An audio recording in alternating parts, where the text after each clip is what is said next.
it was such a tragedy and something that just doesn't usually happen around here.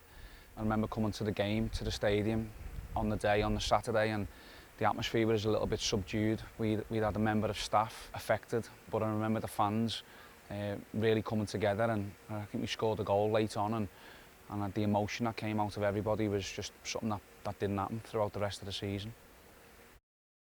I mean, I've been in Plymouth my whole life. I was a Janet girl, and it was the first time for me that I'd ever seen politicians, the Plymouth City Council, the leaders of the city, local businesses, communities, we all become one. We actually all come down to the same level, and we all like, what do we need? I don't know, it was one of those moments where you could see that we're all just human, and there was so much love in the city. And as a parent of 6 as well, you know, I wanted to speak to other mothers, other family members, and we did. We all came together, and it was just a really inspirational time. I've dealt with murder cases before. I've written about terrorism. I think it's the numb shock of something like that happening in Plymouth, in any town. It would have been unusual in any town, but Plymouth is, by comparison to a lot of the rest of the country, a very safe place. It takes a while just to take it in. It was a complete whirlwind. There were so many people dealing with so many different emotions, people who were concerned that it might happen again, people who were just completely in shock. The whole community, in fact, was in shock.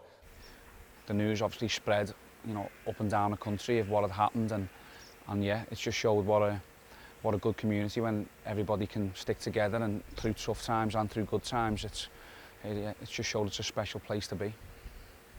I think there's still work to be done, but I feel like we're starting, the foundations are starting to be built. I feel like we're being heard, we're being seen, and people in the community, the real people of Plymouth, the people who've lived here their whole life, are now being heard and seen and valued.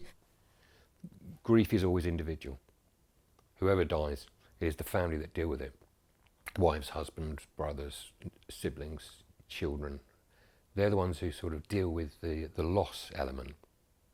The rest of us just deal with the kind of the shock. Can't believe that this happened here. So I think the coming together element it's one of the things we hope will happen. And some people will rally around naturally. That will be their natural response to come forward and say, look, I'll offer help. But I think for a lot of people, it's just, you just try and move on from it. I think there is a desire to remember what's happened. It's very difficult to move on from such a big change in our local area and such a tragedy that's left people remembering not only the grief of that, but other personal griefs as well that they have been dealing with over the last 2 years or so.